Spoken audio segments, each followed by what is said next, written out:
Good morning, all. In last lecture, we have started with the third special sense of unit number 4, that is ear. So we have finished with the studying the anatomy of ear. It has three parts, so that is external ear, middle ear, and internal ear or inner ear. And we have also studied the different subparts thereon. So today we are going to finish the point, that is the physiology of hearing. Okay, so let me open that slide. One second. Okay, so physiology of hearing and the events which are involved in hearing. So there will be like 9 events over here. You can see numbers are given: 1, 2, 3, 4, 5, 6, 7, 8, and 9. Okay, so we are going to study in this fashion only. These are the 9 steps which are involved in physiology of hearing. Okay, so let's see one by one. Okay, kindly refer to this diagram from the book Tortora. Okay, so I will go on explaining one by one step. Okay, so the first step is that the auricle directs sound waves into the external auditory canal. So the step one is that auricle is not shown in the diagram, but auricle, it collects the sound waves and it directs these sound waves towards the tympanic membrane or eardrum via the external auditory canal. So second step is that when these sound waves, they strike or they reach the tympanic membrane, the alternative waves of high and low pressure in the air causes the tympanic membrane to vibrate back and forth. The tympanic membrane vibrates slowly in a response to low frequency, that is low pitched sounds, and rapidly in a response to high frequency, that is high pitched sounds. Okay, so as per the diagram, when these sound waves, when they reach the tympanic membrane, it causes or it creates vibrations in the tympanic membrane. Okay, so these vibrations can be seen as the tympanic membrane vibrating back and forth. Okay, so depends it depends on pitch of the sound how the tympanic membrane will vibrate. The low pitch sound will cause low vibrations in the tympanic membrane, and the high vibrations or high pitch sound will cause high vibration in the tympanic membrane. So the third step is the central area of the tympanic membrane. It connects to the malleus, which is one of the auditory ossicle, and it vibrates along with the tympanic membrane. This vibration is transmitted from the malleus to incus and then to the stapes. Okay, so this central portion of the tympanic membrane, to it there is malleus, head of malleus, it is attached. Okay, so vibrations which are created in the this tympanic membrane are then transported to the malleus, then to the incus, and from incus they are transported to the stapes. Okay, so next fourth is, as the stapes moves back and forth, its oval shaped foot plate, which is attached via a ligament to the circumference of the oval window, vibrates in the oval window. The vibrations at the oval window are about 20 times more vigorous than those of the tympanic membrane. The reason to this is that the auditory ossicles efficiently transmit small vibrations spread over a large surface area of the tympanic membrane into larger vibrations of smaller surface area of the oval window. Okay, so what we are seeing over here is that you have to compare the diameter of the ear, this tympanic membrane, and the oval window. Okay, so if you can see, the diameter is very large of the tympanic membrane as compared to the oval window. So what happens over here, the vibrations which are carried, the smaller vibrations which are carried through the malleus to incus to the stapes are then the transmitted to the oval window. And as there is difference in the diameter of these two membranes, that is tympanic membrane and the oval window, the vibrations which are of or what to say, which are low vibrations in the tympanic membrane, they appear to be larger in case of the oval window. Okay, and this the foot plate of the stapes, it uh, it moves back and forth in order to create vibrations in the oval window. Okay, so the next step, that is step number 5. So as per step number 5, the movement of the steppers at the oval window sets up fluid pressure waves in the perilymph of the cochlea. Okay, so as the oval window bulges inward, it pushes on the perilymph of the scala vestibuli. Okay, so you can see in here, in this area, which fluid is present, it is perilymph. Okay, so when the vibrations are being created by the steppers in the oval window, this oval window, it moves inward, and as this oval window it moves inward, it creates fluid waves in the perilymph of the scala vestibula. Okay, so that is step number 5. So what is step number 6? The pressure waves are transmitted from the scala vestibuli to the scala tympani and eventually to the round window, causing it to bulge outward into the middle ear. Okay, so what is step 6? Step 6 is that these fluid waves which are created in the perilymph of the scala vestibuli are then transported into the this scala tympani. Okay, so this part will be the scala tympani. You can see over here, this is scala tympani and this is scala vestibula. So these fluid waves are transported into the scala tympani, and when they reach the this particular secondary tympanic membrane or the round window, what happens, because of this outward push from the fluid waves in the perilymph in the scala tympani, this particular secondary tympanic membrane, it vibrates in the round window and it bulges outward, like it bulges outward. Okay, so that is step number 6. Now we will see step number 7.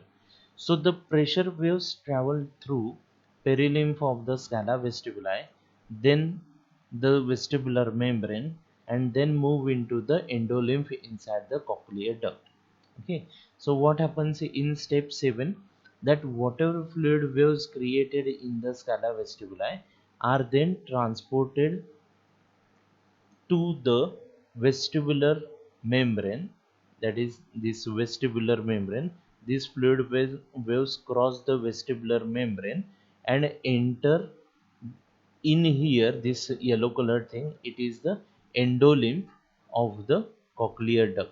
So these fluid waves which were there in this perilymph of the scala vestibuli, then they enter, first of all cross the vestibular membrane and they enter the endolymph of the cochlear duct.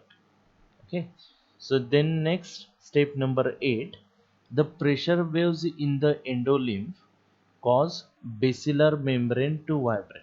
So we have already studied this basilar membrane. So basilar membrane, it separates the cochlear duct from the scala tympani. Okay, so this vibration in the basilar membrane, it moves hair cells of the spiral organ against the tectorial membrane. If you remember the diagram of the spiral organ and the tectorial membrane, I'll just show you. So this is it. So this is the tectorial membrane and these are the hair cells. Okay, so this is hair cell, outer hair cell and the inner hair cell. So what we have just discussed, that this vibration of the basilar membrane, it moves the hair cells of the spiral organ against the tectorial membrane. So because of this, it leads to bending of the stereocilia. Stereocilia, that is the uh, hair like structure, that is the hair like structure that protrudes on the outer surface of the hair cells. Okay, protrudes means which comes out of the upper surface of the hair cells. So that is the stereocilia. So you can see stereocilia over here. So this hair like projection, they are nothing but the individually they are called as stereocilia. Okay, so this bending of stereocilia happens because of this movement of hair cell against the tectorial membrane, and ultimately it leads to generation of nerve impulses in first order neurons in cochlear nerve fibers. Okay, so when this bending of stereocilia, suppose these are the stereocilia, so on the surface of longer stereocilia, we have the receptor, and at the tip of the shorter stereocilia, we have link protein. Okay, so when bending happens, okay, so when these stereocilia bend like this, they connect with receptor, they connect with receptor which is present on the longer stereocilia. Okay, so when this link protein connects with the receptor on the surface of the this longer stereocilia, what happens, the endolymph which is rich in the potassium, the potassium will move through the potassium channels. So I will again explain. This link protein, because of bending of the stereocilia, will connect with the receptor present on another longer length stereocilia. Okay, so when link protein connects to the receptor, it will cause activation of receptor, and which will further cause the opening of potassium channel. Okay, so as we have already mentioned that endolymph is very rich in the levels of potassium. So what will happen, the potassium which is present in the endolymph will move inside this long inside the this longer stereocilia. Okay, so when, so it is called as potassium influx. Okay, so when this potassium moves inside this stereocilia, what will happen, it will cause depolarization. Okay, so this depolarization will bring about change in the voltage, change in voltage of longer stereocilia. So this change in voltage in longer stereocilia, sorry for that, will cause opening of calcium channels which are present at the base of the stereocilia. So calcium channels open. Okay, so these calcium channels which open at the base of stereocilia will cause further influx of calcium. So calcium influx will happen. Okay, and this calcium influx will cause generation of action potential in the stereocilia. So that is what we have that is the explanation of this, that bending of stereocilia and ultimately generation of nerve impulse in first order neurons in cochlear nerve fibers. So this ultimately to generation of nerve impulse. So how this nerve impulse get generated in first order neuron, this is how it gets generated. Okay, so next nine step is the sound waves of various frequency cause certain regions of the basilar membrane to vibrate more intensely than other regions. So the nine step is actually related to the how our this particular cochlea responds to sound of different pitch. Okay, so sound can be of high pitch, low pitch or intermediate pitch. So how it is how we distinguish between the high pitch sound and low pitch sound, it is the explanation of it is given in the point number 9. Okay, so each segment of the basilar membrane is tuned for particular pitch. Because the membrane is narrower and stiffer at the base of cochlea, that is closer to the oval window, high pitch or high frequency sounds, they induce maximal vibrations in this region.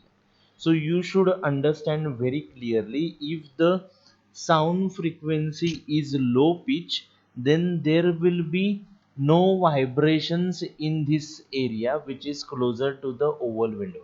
Why? Because the membrane is narrower and stiffer at the base of the cochlea. Okay, so the membrane which is present at the base of the cochlea, as it is narrower and stiffer, only high pitch sound can actually vibrate it.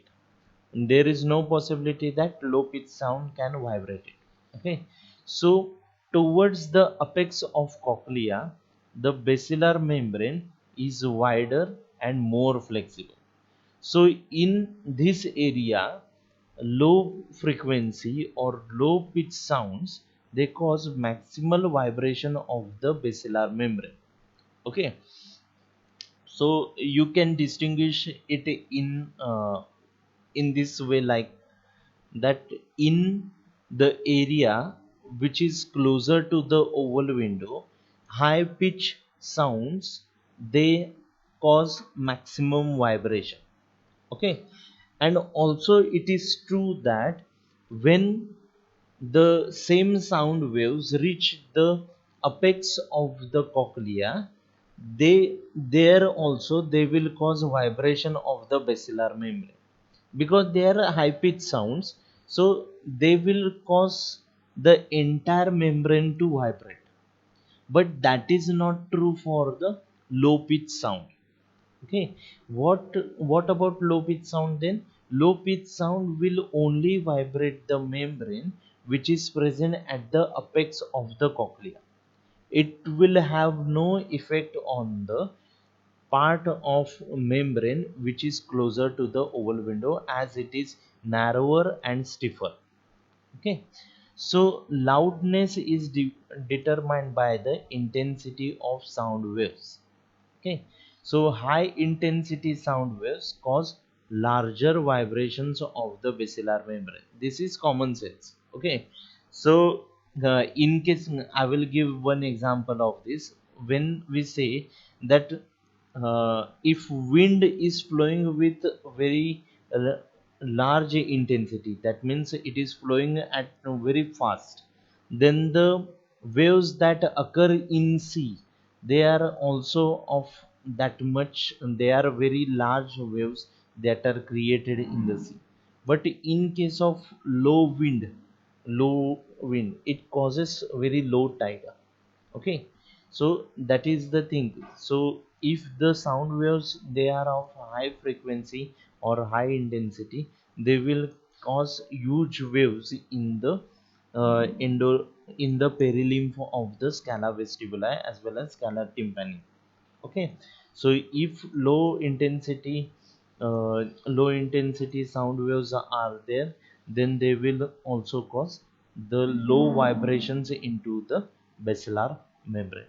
Okay, so louder sounds also may stimulate larger number of hair cells. Okay, so next is the auditory pathway. So let's see what is there. Auditory pathway means what? How the sound waves travel or how they are carried to the area of brain where we perceive the sound waves as the actual sound, or that is responsible for the sense of hearing. Okay, so bending of the stereocilia of the hair cells of the spiral organ, it causes release of neurotransmitter. Most probably it is glutamate, which generates nerve impulses in the sensory neurons that innervate the hair cells. Okay, so the cell bodies of these sensory neurons are located in spiral ganglia. We have already studied what is a ganglion. Ganglion is collection of cell bodies. So the sensory neurons in which the action potential is generated, its cell body lie in spiral ganglia. Okay, so the nerve impulses pass along the axons of these neurons, which form the cochlear branch of the vestibulocochlear nerve. Okay, so these axons synapse with neurons in the cochlear nuclei in the medulla oblongata on the same side. Okay, so where this uh, reach the axons of this cochlear nerve, where this where they reach to the cochlear nuclei in the medulla oblongata. So understand this very clearly, that in PNS, that is peripheral nervous system, collection of cell bodies, it is called as ganglion, and in central nervous system it is called as nucleus. So when I say cochlear nuclei, it is nothing but the collection of the cell bodies only, but as it is present in CNS, that is the medulla oblongata, that's why it is called as nuclei. Okay, so some of the axons from the cochlear nuclei decussate, that is they cross over in the medulla and ascend in a tract called as lateral lemniscus on the opposite side, and they terminate in the inferior colliculus in the midbrain. Okay, so from medulla oblongata, where these nerves they go to they go to the inferior colliculus, which is present in the midbrain. So from medulla oblongata it now reaches to the midbrain, and the part of midbrain where they innervate or where they reach to, it is called as inferior colliculus. Okay, and how the nerves that these or the nerves that carry the impulse, they are called as lateral lemniscus. Okay, so other axons from the cochlear nuclei end in the superior olivary nucleus in the pons on each side.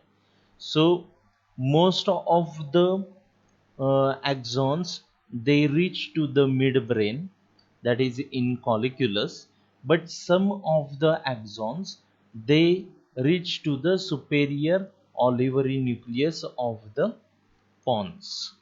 Okay, so slight difference in the timing of the nerve impulses arriving from the two ears at the superior olivary nuclei allow us to locate the source of a sound.